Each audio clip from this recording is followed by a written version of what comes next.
In this video, we're going to be talking about vectors in a plane. First, we're going to define a vector. Then we'll talk about its magnitude or length. We'll get into its directional angle. And then we'll talk about how we can do operations with some vector components. So a lot to get through in this video. Let's get started. Many quantities can be represented by real numbers. There's some examples right here: area, time, temperature. Lots of examples there. However, some of the quantities involved in physics and math involve a size and a direction. Size is something that we're going to call magnitude. You could call it length if you want as well. And direction is going to mean relative to what we describe as a standard position. We'll be able to talk about its direction. So those two things often talked about with regard to size and direction are force and velocity. So that happens a lot in physics and in calculus. So think about this as an introduction to some of those things, those topics that you're going to see later on, and use this as an introduction so that when you see it later, hopefully it's not brand new. All right, let's define a vector. A vector is most simply, I guess, just a ray, which is something we're used to, or it could be called a directed line segment if you want to get fancy. We have an initial point, that's its starting point, and we're going to decide that it ends somewhere out here on this portion of the ray. That ending point is called its terminal point. The length from the initial point to the terminal point will be referred to as the magnitude, and the magnitude is going to have some specific notation. We're going to use these double vertical bars on either side of the ray or on either side of the name of the vector, because we don't have to call it a ray. We can call it just any variable using a lowercase letter. For example, v for vector makes sense. So we can instead use those double vertical bars on either side of a lowercase v. That means the exact same thing. That's the length of this vector. We can have equivalent vectors. What it means to be equivalent is that they have the same magnitude or length, but also that they go in the exact same direction. So you can think of parallel lines or parallel vectors that have the same magnitude or length. When we talk about vectors, we use a couple different types of notation. One of those types of notation is called the component form. So let's introduce that component form and let's be able to work with that. This graph is showing you a vector in what's called standard position, meaning that its initial point is right there on the origin. It doesn't have to necessarily end up in the first quadrant, although this example does. It's just that its initial point has to come from the origin. The component form of a vector is going to describe essentially the horizontal movement compared to the vertical movement. So not just coordinates or lengths, now we're talking about movements here. Although you can treat them very similar mathematically. We know that in order to find a length, we just take one endpoint and subtract it from its original endpoint, find the difference of our coordinates there to find a length. So we can find a horizontal length by subtracting this x value from this x value. We can find a vertical length by representing or subtracting, this vertical point and subtracting this coordinate down here. So things that you're used to working with, we've done that before for a while. We just write it in this notation now where we name the vector, and then you name its horizontal component first and its vertical component second. There is what's called a zero vector, and that's essentially a vector with no magnitude or zero length. That means that it's just a point that starts and stops right there at the origin. You can have what's called a unit vector, which just means that its size, its magnitude, or its length is equal to 1 unit. Other than that, we can have vectors of varying lengths. In order to find the size, length, or magnitude of a vector, hopefully you can see here that what we're going to do is just create a right triangle, and we're going to use the Pythagorean theorem. But we're just going to do it in slightly different notation. We're going to do it in vector notation. So the length of this hypotenuse, which is our vector, is the magnitude of that vector. And it's going to be equal to the horizontal movement squared plus the vertical movement squared. And if we square root that, then we'll get the length of our diagonal vector there. So this is very similar to Pythagorean theorem. You could write it so that it's very similar to the distance formula. It's all the same thing, hopefully, that you're used to doing. Make sure, if you're going to use the distance formula version of it, that you're always starting with your terminal point and you're subtracting the initial point. With vectors, because we have a direction that is important, we need to make sure that we subtract them in that specific order. So sometimes if you were used to dealing with the distance formula, the direction didn't matter, so we didn't care which order we subtracted in, but now we do. So that is a common mistake. Make sure that you focus on subtracting the initial point from that terminal point. Start with the terminal point in your math there. All right, so let's practice doing it. Given an initial point and given a terminal point, we're going to write that component form, and then we're going to find the length of our vector or the magnitude. Given our initial point 4, -7 and our terminal point -1, 5, let's make sure that we subtract our terminal point, or start with our terminal point and subtract our initial point. So -1 minus 4. Also, let's make sure and use that horizontal change or that horizontal length first as well in our notation. So -1 minus 4 is going to give us a horizontal change of -5. Let's look at our vertical change here. Start with our terminal point. 5 minus -7 is going to give us a vertical change of 12. We can visualize this if we think about a coordinate plane. We have our initial point at 4, -7, and our terminal or ending point at -1, 5. So now we can see that direction of our vector. Let's focus on the size here. Let's find that magnitude.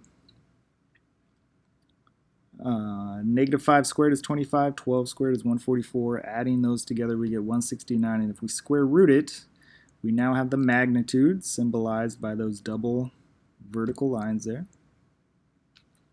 So our magnitude or length of that vector is 13. The component form would be the horizontal component of that vector. It moved left 5, so a horizontal component of -5, and it moved up 12, so a vertical component of +12. So there's our component form describing our horizontal and vertical movements, and our magnitude describing the length of that vector. All right, if you want to pause the video, try that next one on your own, and then you can unpause it to check your work.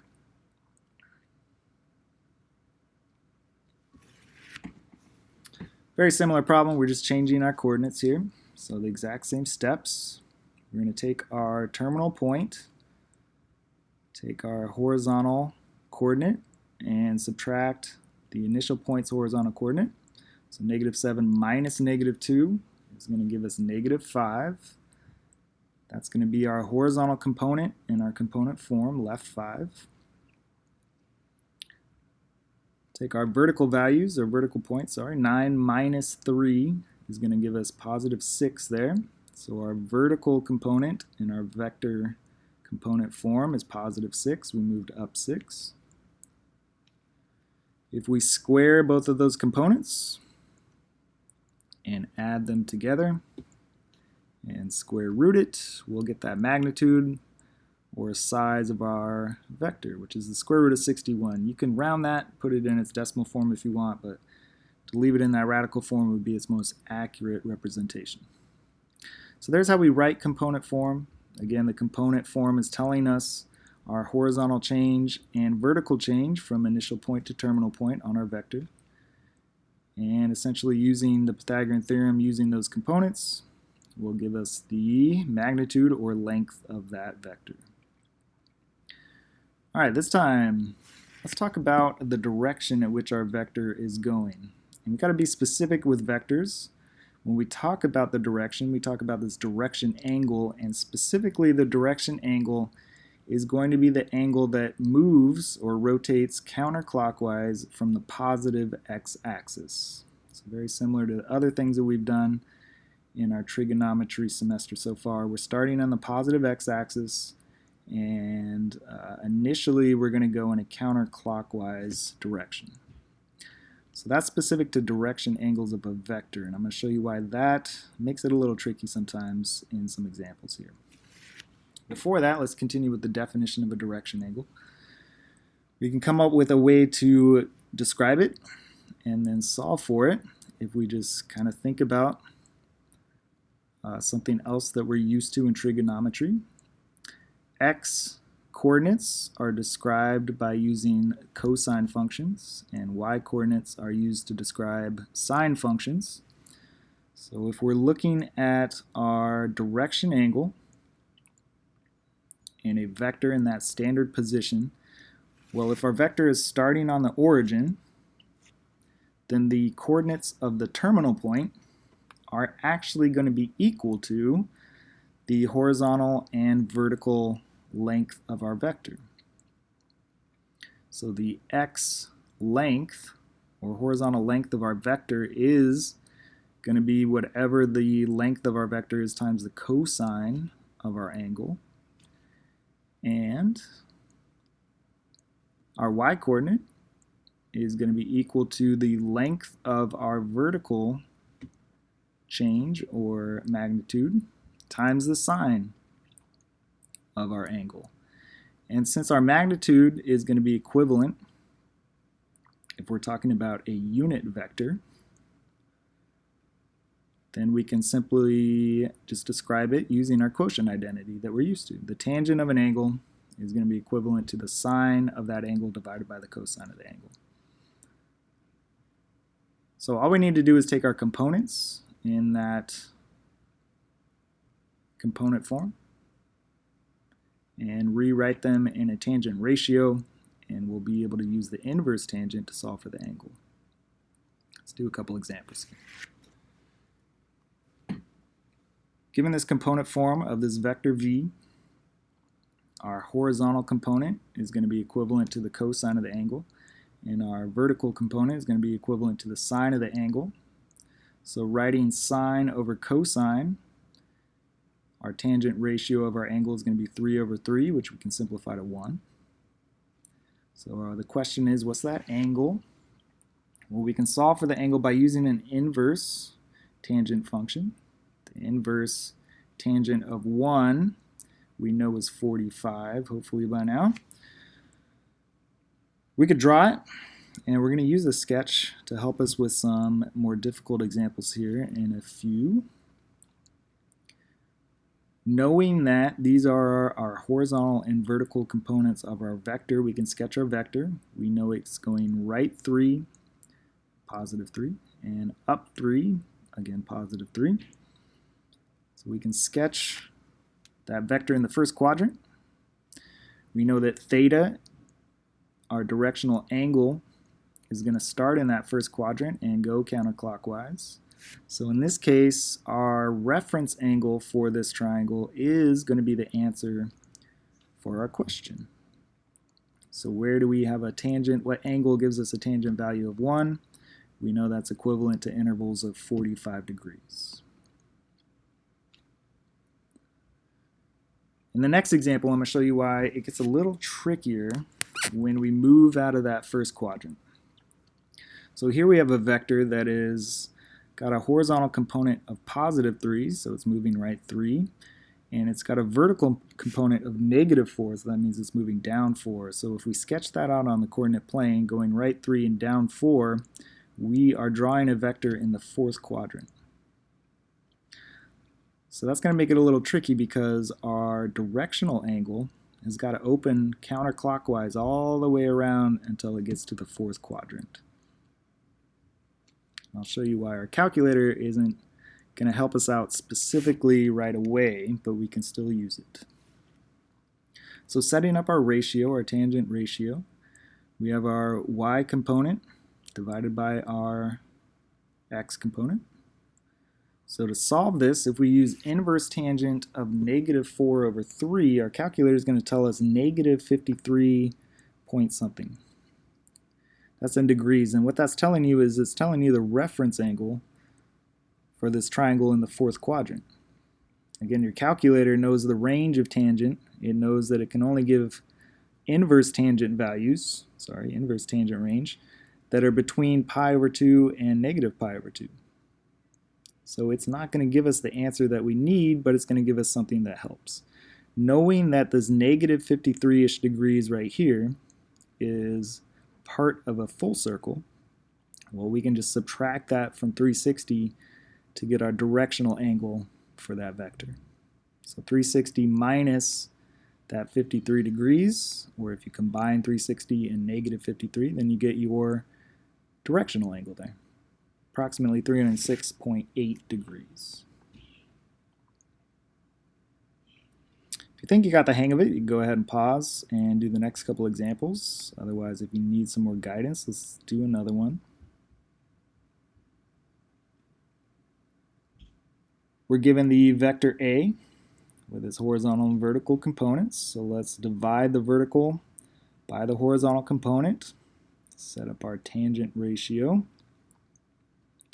That could simplify to -1, but be careful there because first you want to sketch out your triangle based on the components of the vector.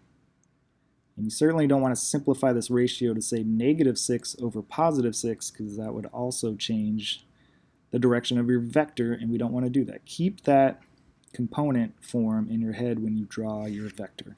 So it's going left 6 and up 6. So that's going to end up in the second quadrant. Again, our directional angle needs to come from that positive x-axis, and it's going to rotate all the way around until it hits that vector in the second quadrant. So first, solving for the inverse tangent of -1, your calculator will tell you that's -45 degrees because, again, it's giving you the answer that lies within the range for our inverse tangent functions.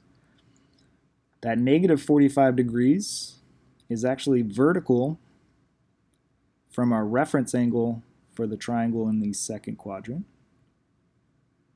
So that reference angle must also be 45 degrees. So to figure out what theta is, that directional angle, well, we just have to subtract that reference angle from 180, and we can get the leftover, which represents our directional angle, so 135 degrees.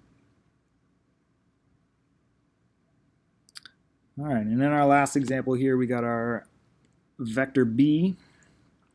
Given these components, it's moving left 7, down 4 as it moves.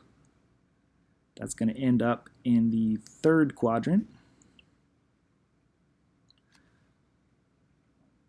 Again, be careful, don't simplify that ratio to draw your vector because that would be a vector in the opposite direction.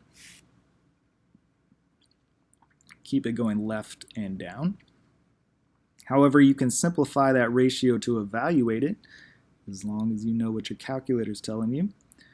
So the inverse tangent of 4 over 7 is going to be 29-ish degrees. What that's telling you again is an answer that lies within the range of the inverse tangent function. So that's telling you the reference angle in quadrant 1, positive 29 degrees, which is vertical from the reference angle for the triangle created by our vector here. So that's also 29-ish degrees. So in order to find theta, the direction angle, we got to add that reference angle to 180 degrees to get that full rotation from the positive x-axis. So 180 plus 29-ish is going to give us approximately 209.75 or 8 degrees. So there's the directional angle of that vector. So there's how we work with directional angles. Our last little component here is how do we use operations with our vector components. And this isn't going to be too difficult because the math is very similar to standard operations. But let's just think about what it means to do some of these operations in terms of our vector. If we just have vector v here and we double that vector, well, there's double the vector. It's doubling the components of that vector. I could multiply my vector components by 1/2, and it would shrink my vector. So multiplying by a scalar, or multiplying by any number in front of your components, is just going to be distribution. So you're going to take whatever that scalar number is out front of your components, and you're just going to multiply each of your components by that scalar number. So just think about distributing it. That's simple enough. If we add vectors, for example, here if I take vector v that's going off in this direction, and then I combine it with another vector w that's going off in this direction, well, then the sum of those vector components could be represented by just connecting those 2 points. This is called the triangular method for sketching out vectors. If you want to subtract a vector,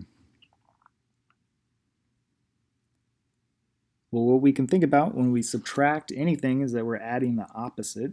So taking vector u and subtracting vector v would be the same as taking u plus the opposite of vector v. So what the heck does the opposite of a vector mean? Well, since vectors are directional, if I have a negative value in front of my vector, well, that means that my vector is just going in the opposite direction. So notice the vector v is going in this direction, and the opposite vector v is going in the exact opposite direction. To sketch it out,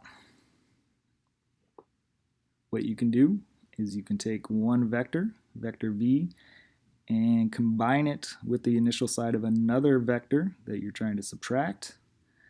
And again, the distance between those terminal points is going to be the exact same as the difference in the components of those vectors. Again, you can do it with the triangular method. Notice that if you are subtracting vectors, you want to join their initial points. And when you're adding vectors using the triangular method, you're going to connect the terminal point of your first vector with the initial point of your second vector. There is another way to do it. You can think about it in terms of parallelograms. Notice that if you were adding, you would join the terminal sides, and if you were subtracting, you would join the terminal side with the initial side. So they're kind of backwards as far as sketching. I like the triangular method. It's just a little simpler, but it doesn't mean that you can't also use this parallelogram method. Sketching is important essentially for applications. You definitely want to be able to sketch it out and apply it to an application problem. But for us right now and on our worksheet, that's going to help us practice these skills, not necessary to sketch it out. All right, let's practice these operations. Given these two vectors, vector v with these components and vector w with those components, what would double vector v be? Well, like we said, we take that scalar or that multiplier and we just distribute it to our components. So 2 times -2 would give us -4 for our horizontal component, and 2 times 5 would give us 10 for our vertical component. So notice that the components were just doubled. All right, let's do another example. What about vector w minus vector v? What's the difference between those two vectors? You could do it 2 different ways. You could take your components of w and you could subtract the corresponding components from vector v. So you could do 3 minus -2, and then you could take 4 minus 5. Or you could think about adding the opposite. So the opposite of vector v, we would just take the opposite of these components, so +2 and -5 instead. And now you could use addition. So 2 and 3 give us 5, and -5 and 4 give us -1. Either way you want to do it, That would be how you subtract those vectors. So to sketch it out, again, I want to use the triangular method. That's just the method I prefer. For subtraction, I'm going to join the initial points. So V goes left 2 up 5, looks something like that. I'm just sketching. Vector W goes left 3 and up 4. So again, just something like that. That would mean that the length between those ending or terminal points would be equivalent to the difference of our vectors. So notice that if I take -2 and I add 5 to it, or I go right 5, well, I would end up at 3. If I was at a vertical value of 5 and I subtracted 1 or went down 1, well, then I would end up at 4. All right, one more. This time, let's take vector V and let's add it to double the components of vector W. So first, let's figure out what 2 times vector W is. Let's just double W's components. So 2 times 3 is 6, and 2 times 4 is 8. Let's add that to vector V's components. So -2 plus 6 is 4, and 5 plus 8 is 13. If I wanted to sketch it out, I'm going to start with vector V here. It's going left 2 up 5, so something like that. I'm going to add, so I'm going to join the initial point to my terminal point there. And it said that 2W was the components 6, 8. So going right 6 and up 8. So I'm at -2 and I go right 6, well, then I end up at 4. And if I was at a vertical value of 5 and I went up 8, well, then I would end up at 13. So you could sketch in that, I forgot, but there you could do it. Sketch in that side right there and call it V plus 2W. All right, so a lot there to practice. You have a practice worksheet on the teacher website that helps you do all of this all together. In fact, what it's asking you to do is it's asking you to do some operations first and then take the resulting answer, that resulting vector, and find its direction and its magnitude. So let me know if you have any questions on that worksheet or that lesson at all. Good luck.